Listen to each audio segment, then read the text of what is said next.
তাহলে ডিসি মেশিনের আমরা হচ্ছে যে দেখছিলাম বিভিন্ন লস আর এফিসিয়েন্সিগুলো দেখছিলাম, কপার লসগুলো কি জিনিস হয় সেটা দেখছি, কিন্তু কোর লসের যে বিষয়টা আছে ওইটা আমরা বিস্তারিত আরো দেখতে চাইছিলাম। সেই কোর লসের ভিতরে থাকে কি কি, একটা হচ্ছে এডি কারেন্ট লস আর একটা হচ্ছে হিস্টেরেসিস লস। ওই দুইটা আজকে সুন্দরভাবে একটু বুঝবো আমরা। তাহলে কোর লসটাকে আমরা বলছিলাম হচ্ছে যে ম্যাগনেটিক লস, ঠিক আছে? তাহলে এই লসটা হবে কোথাকার মধ্যে, যে ম্যাগনেট বা কোরটা আছে সেইটার মধ্যে। হ্যাঁ, তাহলে কোর কয়টা আছে আমাদের মোটরটাতে? কোর কয়টা ছিল?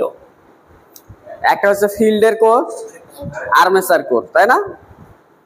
তাই তো, ফিল্ড কয়েল যেখানে বেঁচাইছি সেটা হচ্ছে ফিল্ড কোর, আর আর্মেচারের যে কয়েল বেঁচাইছি সেটা হচ্ছে আর্মেচার কোর। ফিল্ড কয়েলে কখনো কি পরিবর্তনশীল ফ্লাক্স থাকে নাকি কনস্ট্যান্ট? যেহেতু ডিসি সাপ্লাই দেওয়া হয় কনস্ট্যান্ট নাকি, কিন্তু আর্মেচারে কি উৎপন্ন হয়? এসি উৎপন্ন হয়। তাহলে এখানে ফ্লাক্সও কি হইতে পারে? পরিবর্তনশীল হইতে পারে না? ফ্লাক্স পরিবর্তনশীল। তাহলে আমাদের এই যে এইটা হচ্ছে আমাদের সেই কোরের ম্যাটেরিয়াল। আমরা যে কোর ম্যাটেরিয়াল বলছিলাম ম্যাগনেটিক ম্যাটেরিয়াল, সেটা হচ্ছে কোরের ম্যাগনেটিক ম্যাটেরিয়াল। তাহলে এটা যেহেতু ম্যাগনেটিক ম্যাটেরিয়াল, ফেরোম্যাগনেটিক ম্যাটেরিয়ালের ভিতরে কি আছে? অসংখ্য ছোট ছোট ম্যাগনেটের অনুচম্বক আছে নাকি? তাহলে সেই অনুচম্বক গুলো এইটা, একদিকে লাল একদিকে সাদা, এইটা হচ্ছে সেই অনুটা। তাহলে এটার অর্ধেক দিছে লাল, অর্ধেক দিছে সাদা। তার দ্বারা বুঝেছে যে হয় অর্ধেকটা হচ্ছে নর্থ আর অর্ধেকটা হচ্ছে সাউথ। তাহলে যখন শুরুতে থাকে তখন কি থাকে? কোনো নির্দিষ্ট কোনো স্পিন আছে নাকি অ্যালাইন নাই? যেদিক সেদিক র্যান্ডমলি আছে, যেদিক সেদিক র্যান্ডমলি আছে। তো এইটাকে আমরা কি করব? এইটাকে যখন আমরা একটা ফিল্ড অ্যাপ্লাই করব, ম্যাগনেটিক ফিল্ড অ্যাপ্লাই করব, তাহলে এইটা আমাদের ছিল, ধরো যে শুরুতে আমাদের এরকম ছিল চৌম্বক ক্ষেত্রগুলা। এটা কি যেদিক সেদিক আছে না, বিক্ষিপ্ত অবস্থায়। তো এখন আমরা যদি এখানে কোনো কিছু করে যদি করলে একটা চৌম্বক ক্ষেত্র নিয়ে আসতে পারি, তো এটা ইলেকট্রোম্যাগনেট দিয়ে হোক বা কিছু দিয়ে হোক, আমরা একটা চৌম্বক ক্ষেত্র নিয়ে যদি আসি, হ্যাঁ, তাহলে নিয়ে আসলে কি অবস্থা হবে? আমরা ধরলাম যে এটার এইগুলা হচ্ছে নর্থ আর এটা হচ্ছে সাউথ, তিন সাইডটা হচ্ছে নর্থ আর এটা হচ্ছে সাউথ। আমরা যে চৌম্বক ক্ষেত্রটা নিয়ে আসলাম, এইটার নর্থ কোন দিকে? এইদিকে, সাউথ ওইদিকে। তাহলে এইটা দ্বারা এই অনুচম্বক গুলো আকর্ষিত হবে অথবা কি হবে? বিকর্ষিত হবে। তাহলে কোন প্রান্তটাকে সে আকর্ষণ করবে? এই নর্থ প্রান্তটা সাউথটাকে আকর্ষণ করবে, তাই না? সাউথটা আকর্ষণ করে তারপরে এটা কিরকম অবস্থা হয়ে যাবে? এটার অবস্থা হয়ে যাবে যে সাউথটা এইদিকে যাবে, তার মানে তীর চিহ্নগুলা এইদিকে যাবে, তাই না? হ্যাঁ, তাহলে আমরা যখন এখানে কোনো একটা ম্যাগনেটিক ফিল্ড অ্যাপ্লাই করব, ম্যাগনেটিক ফিল্ড যদি আমরা অ্যাপ্লাই করি, দেখো এটাতে এই যে যখন আমরা একটা ফিল্ড অ্যাপ্লাই করছি, একটা ভোল্টেজ অ্যাপ্লাই করছি, তাহলে ভোল্টেজ অ্যাপ্লাই করার ফলে কি কারেন্ট গেছে? তাহলে এদিকে কারেন্ট যাওয়ার ফলে সবগুলা র্যান্ডম যে ছিল সেগুলা কোন দিকে অ্যালাইন হয়েছে? এই মুখে অ্যালাইন হয়েছে না? দেখো সবগুলা লাল কোন দিকে হয়েছে? ওই দিকে নাকি? আর সবগুলা সাদা কোন দিকে? এই দিকে। তার মানে এই যে যে র্যান্ডম যে ম্যাগনেটের যে কণাগুলা ছিল সেগুলা নির্দিষ্ট একদিকে কি হয়েছে? সুসজ্জিত হয়েছে না, অ্যালাইন হয়েছে। তাহলে এটা কোন দিকে কারেন্ট প্রবাহ করার ফলে? এই দিক দিয়ে কারেন্ট প্রবাহ করছে নাকি? হ্যাঁ, অর্থাৎ আমরা যে কোনো একদিকে আমরা একটা হচ্ছে চৌম্বক ক্ষেত্র অ্যাপ্লাই করছি নাকি?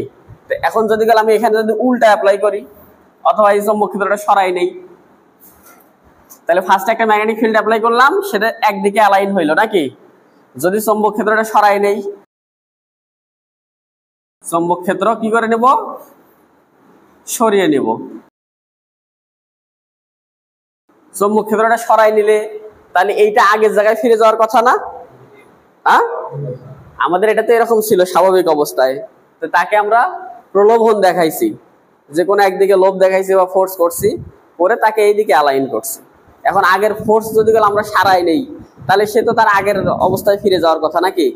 চুরি করলে চুরি ছিল, আর ভালো মানুষ থাকলে এখন ভালো মানুষে থাকবে নাকি? পীর সাহেব হইলে পীর সাহেবগিরি করবে না, দরবার বাবা। যা হওয়ার কথা ছিল আগের অবস্থায় ফিরে যাওয়ার কথা ছিল নাকি? কিন্তু ওরে যে আমরা ফোর্স অ্যাপ্লাই করছি, ফোর্স অ্যাপ্লাই করলে কি ওর গুণগত মান বা কিছু চেঞ্জ হবে না?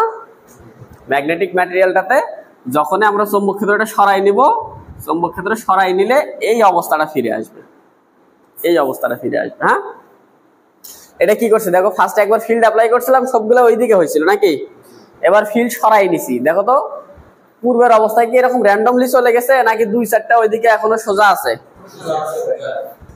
দুই চারটা সোজা আছে নাকি?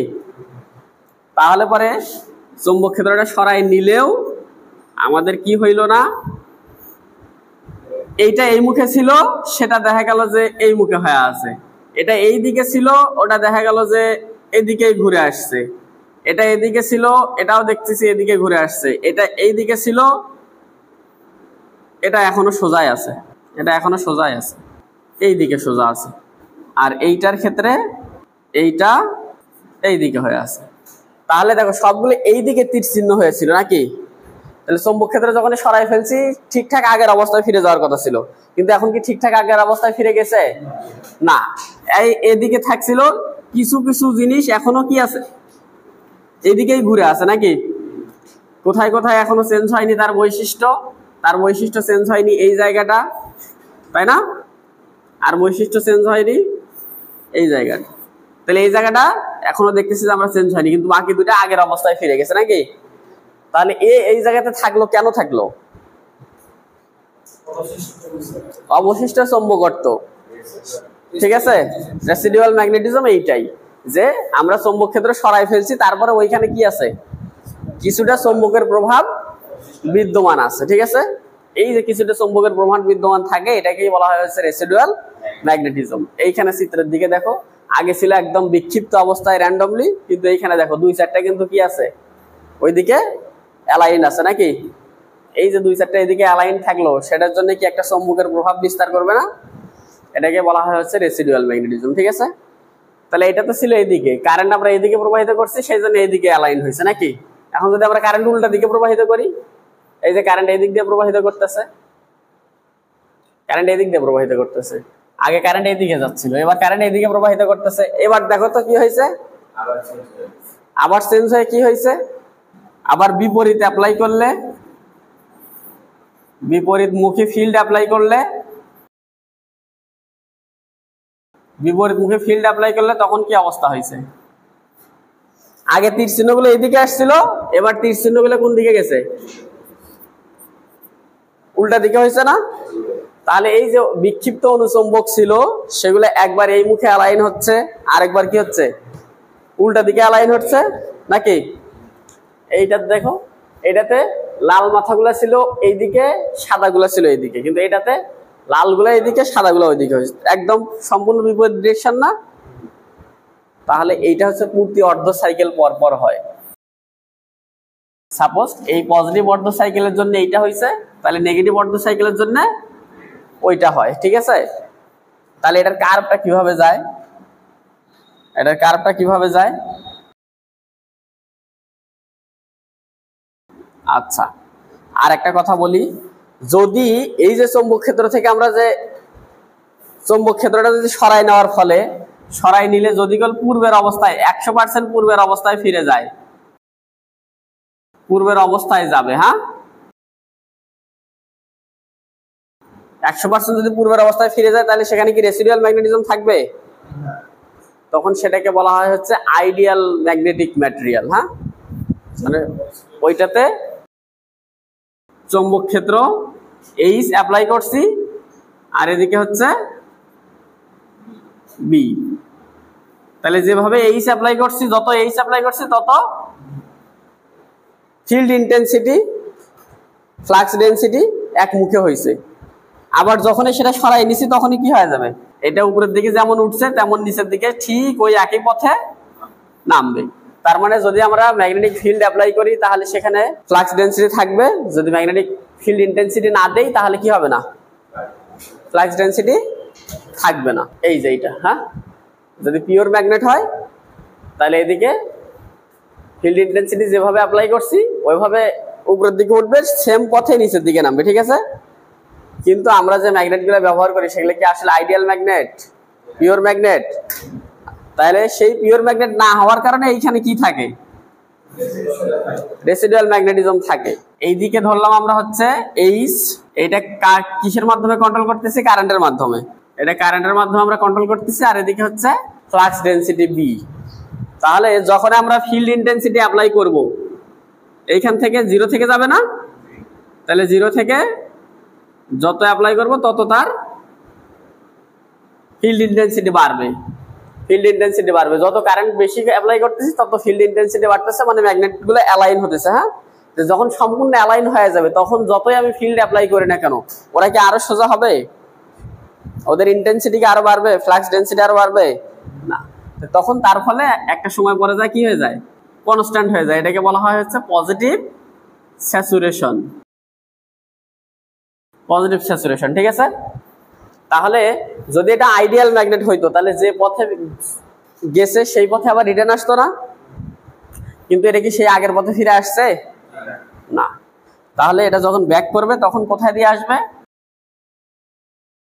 উপর দিয়ে আসে। হ্যাঁ, তাহলে সে ব্যাক করার সময় এদিক দিয়ে আসলো, এদিক দিয়ে আসলো।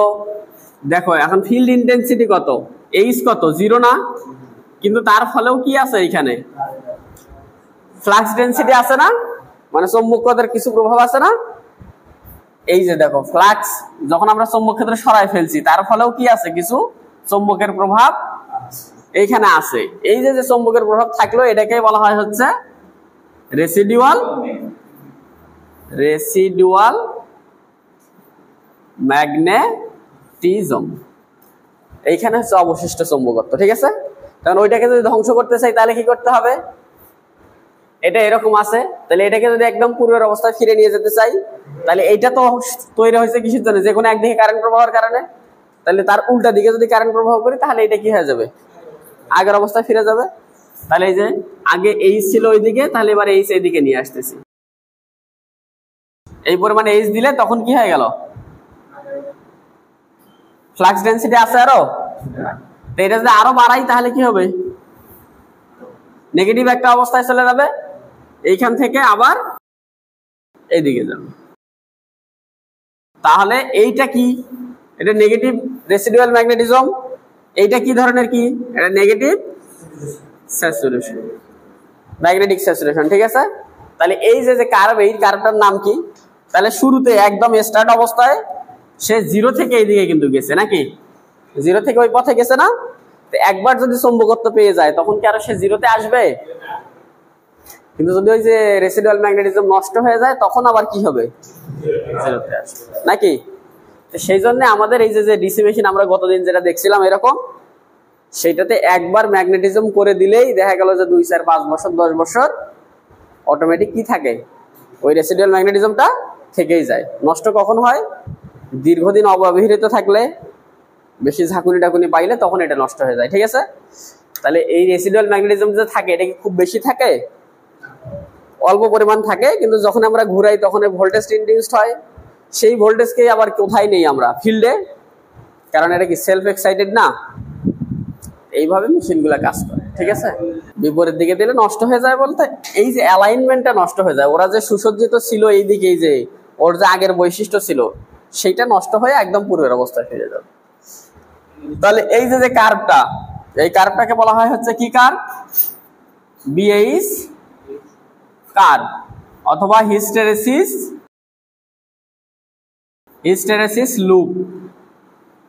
ঠিক আছে, তাহলে এই যে অনুচম্বক গুলা প্রত্যেক এসি সাইকেলের জন্যই কি হবে, এই মুখে দিক বদলাবে না।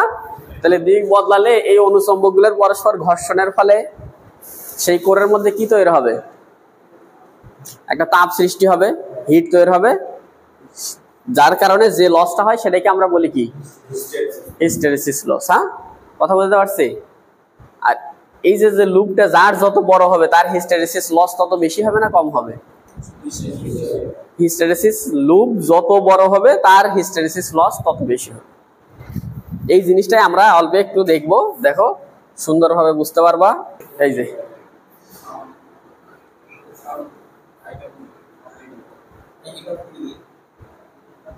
এটা এদিক দিয়ে যদি কারেন্ট প্রবাহিত করি তাহলে কি হয়, এই যে অনুচুম্বকগুলো একদিকে ছিল সেগুলো সব আস্তে আস্তে ঘুরতেছে, কিন্তু এটা এখনো কি ঘুরছে?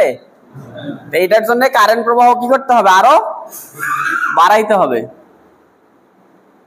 কারেন্ট প্রবাহ বাড়ায় একদম চূড়া লেভেলে দিলে তখন দেখো ওই যে ঘাট তারা করে ছিল না, ও কি হয়ে গেছে?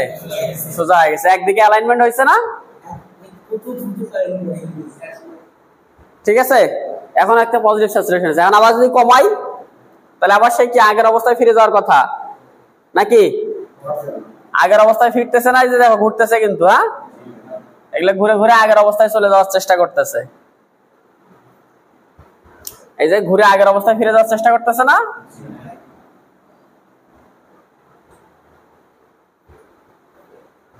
কারেন্ট প্রবাহ একদম শেষ করে দিছি, কারেন্ট প্রবাহ বন্ধ, কারেন্ট প্রবাহ বন্ধ করে দিছি, কিন্তু দেখো তো সবগুলো কি আগের অবস্থায় ফিরে গেছে নাকি কিছু এখন ওইদিকে অ্যালাইনমেন্ট আছে? কিছু এখন অ্যালাইনমেন্ট আছে। এই যে থাকলো যে প্রভাবটা সে খাটাবে সেটাকে বলা হচ্ছে কি? রেসিডুয়াল ম্যাগনেটিজম, অবশিষ্ট চৌম্বকত্ব। ঠিক আছে, ওরে ধ্বংস করবো এবার আমরা। তাহলে আগে কারেন্ট এইদিকে প্রবাহিত করছি, করে ওটা বানাইছি।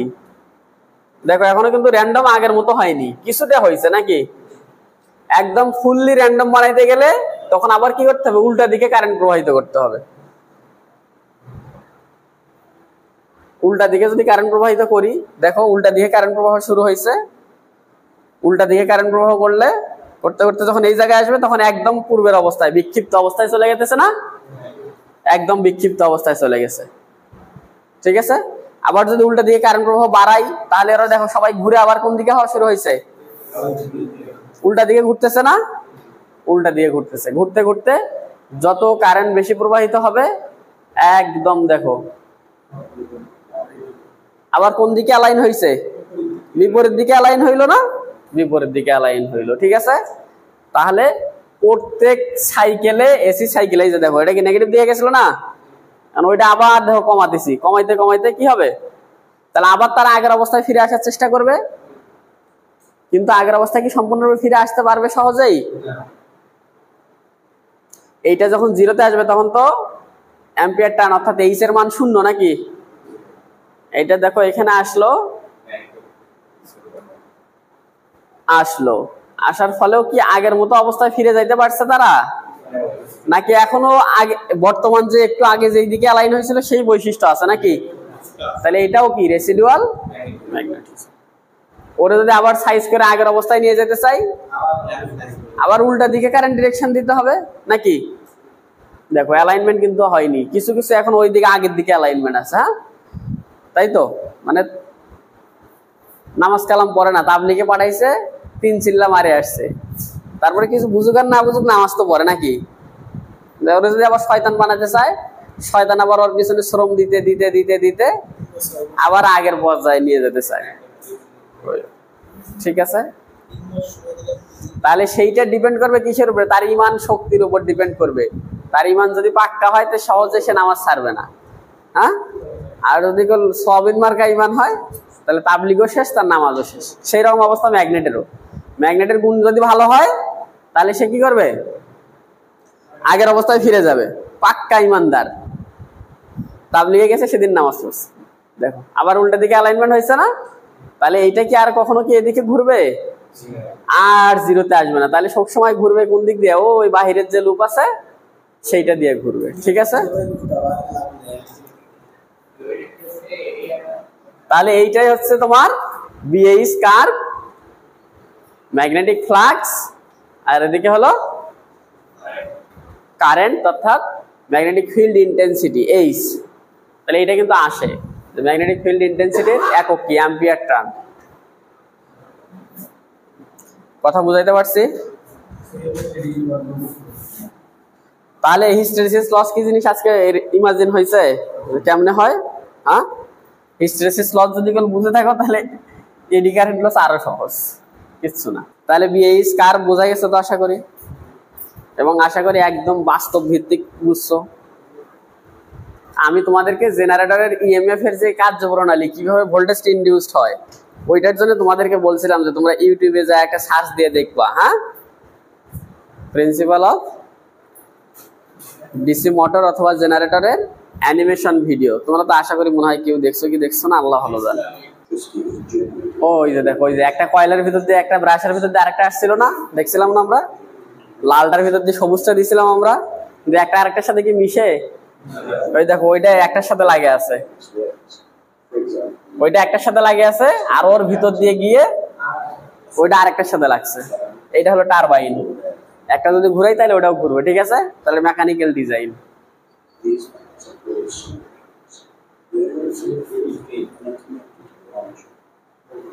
কথা বুঝছো? ওই যে দেখো, ওই যে ওর ভিতর দিয়ে চলে আসছে কিন্তু, হ্যাঁ, কেউ কারোর সাথে বাধা লাগেনি।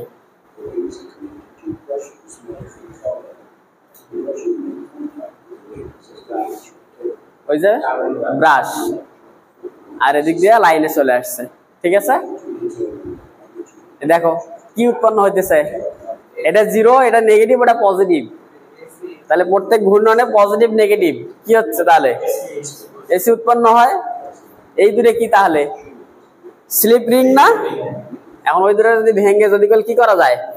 তাহলে ঘূর্ণন যদি জিরো হয় তাহলে ভোল্টেজও জিরো।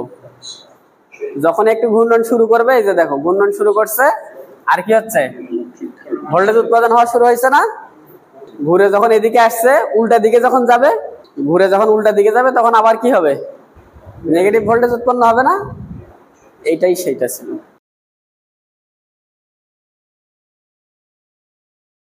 এটা তোমাদেরকে দেখতে বলছিলাম। এই যে দেখো, স্লিপ রিং কাটে এবার কি বানাই দিছে? ওই যে কম্পিউটার দুই ভাগ করে দিছে না? তাহলে আমরা এই যে আয়রন লস আর কোর লসের সূত্রও দেখছি কিন্তু অলরেডি, নাকি? সূত্র দেখছি না? শেষ যে সূত্রটা যায় দাঁড়াইছে কি, যে পি আয়রন লস সমান এন প্লাস মুখস্থ করে দিচ্ছে, আর কিছু করার দরকার নেই। B max constant, excitation voltage same, অথবা ই বাই এফ কনস্ট্যান্ট হইলে এই সূত্র খাটবে, নাকি? ওকে, কেউ কথা কইও না। ওইটা দিয়ে হিস্টেরেসিস লস আর এডি কারেন্ট লস দিয়ে টাইপ 7 এর দুইটা ম্যাথ আছে।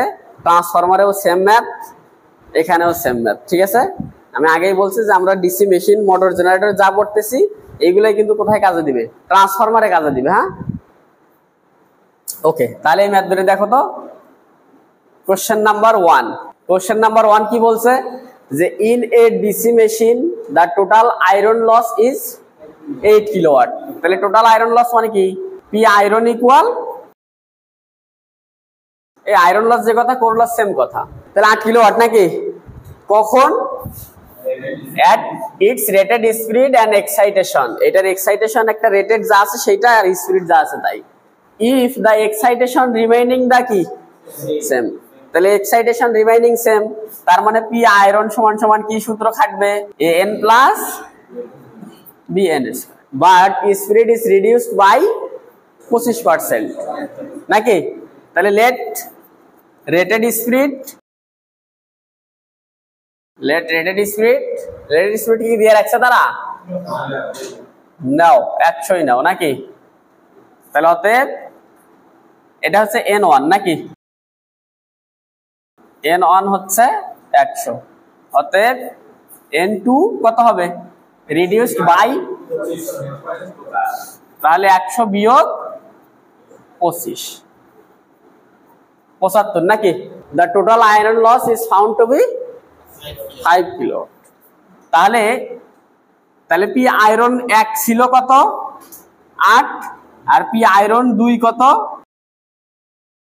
5 কিলোওয়াট, তাই না? তাই তো? তাহলে দেখো তো, আমরা একটা কাজ করতে পারি।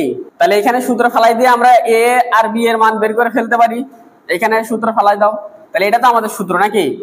তাহলে ফার্স্ট কেসের জন্য পি আয়রন লস হচ্ছে কত? 8:10⁻³ নাকি? এটা কার যোগফল? A N. তাহলে এ থাকলো এন কত? 100, বি থাকবে এন কত? 100 উপরে স্কয়ার, নাকি? এটা একটা সমীকরণ বানানো যায় না? সেকেন্ড আরেকটা কেস, সেকেন্ড কেসে আবার কি হবে? এ ইন্টু 75, নাকি? প্লাস বি ইন্টু 75 স্কয়ার সমান সমান এবার কত? এটা 2 নম্বর সমীকরণ না? তাহলে সমাধান করলে কি পাবো? সলভ করে এ পাবো আর বি পাবো। কত হয় একটু হিসাব করো। এ আর বি এই দুটো কি আসলে? এ আর বি হচ্ছে কনস্ট্যান্ট, এ হচ্ছে 26.67, 0.53, তাই তো? তাহলে এ আর বি এর মান পাইছি আমরা। এখন আমাদেরকে বলছে কি, calculate the hysteresis and eddy current loss at full speed, at half speed, half the rated speed, তার মানে হাফ স্পিডে নাকি? তাহলে ফুল স্পিড কত ধরছিলাম আমরা? তাহলে এক নাম্বার এট ফুল স্পিড, এট ফুল স্পিড, ফুল স্পিডে কি কি লস চাইছে বলো? হিস্টেরেসিস এন্ড ইডি কারেন্ট নাকি? তাহলে হিস্টেরেসিস লস কারেন্ট কি? পিএইচ নাকি? এএন, আর এটা কেটা? তাহলে এর মান আমরা জানি 26.67 গুণন এন কত ধরছি আমরা? 100। নাও গুণ দাও, 67 ওয়াট নাকি? তাহলে বি কত? 0.53 স্কয়ার গুণন B N square, B into 100 square. দেখো এটা কত হয়? 5300। তাহলে এখানে দশমিকের পরে কিছু না কিছু কাটাইছে। তাহলে হিস্টেরেসিস লস আর এডি কারেন্ট লস নাকি দুটো আলাদা আলাদা বের হয়েছে না? তাহলে অ্যান্সার। আচ্ছা বলো দেখি, স্পিড 100 থাকা অবস্থায় হিস্টেরেসিস আর এডি কারেন্ট এই দুই লস আসলে কি 8 কিলোওয়াট না? এই দুটো যোগ করে দেখো তো কয় কিলোওয়াট হয়? কয় কিলোওয়াট কম হবে? 67 থেকে 700। ওই দশমিক হিসাব করে ধরে দেখো 1 ওয়াটও কম বেশি হবে না। দশমিকের পরে যদি হিসাব বড় করে নাও, এই দশমিকের পরে যদি বেশি করে নাও তাহলে 1 ওয়াটও কম বেশি হবে। ক্লিয়ার? যে কোনো একটা। ইয়েস ইয়েস, এই যে বলে দিছে এক্সাইটেশন রিমাইনিং দা, তাহলে এক্সাইটেশন সেম মানে তার flux constant, flux density same. হ্যাঁ, এবার বলছে কি হাফ দা রেটেড স্পিড নাকি? তাহলে হাফ স্পিড কত? অবশ্যই 50। যদি আগেরটা 1000 ধরতো এবার হয়তো 500। তাহলে হিস্টেরেসিস পিএইচ পাবো না? এএন। সহজ ম্যাথ না? কিন্তু যদি পরীক্ষা আসে তাহলে তো কি হইতো, ওই যে প্রত্যেক বছর দুটো একটা নতুন ম্যাথ দেয়, দেখে মাথা হ্যাং, আল্লাহ এটা কি দিছে। বাইরে থেকে সলিউশন দেখি দুনিয়ার সবচেয়ে সহজ ম্যাথ, 0.53 ইন্টু কত? 50-এর উপরে স্কয়ার। বের হবে না ভাই? তাহলে দ্বিতীয় নম্বর ম্যাথটা তোমরা করবা।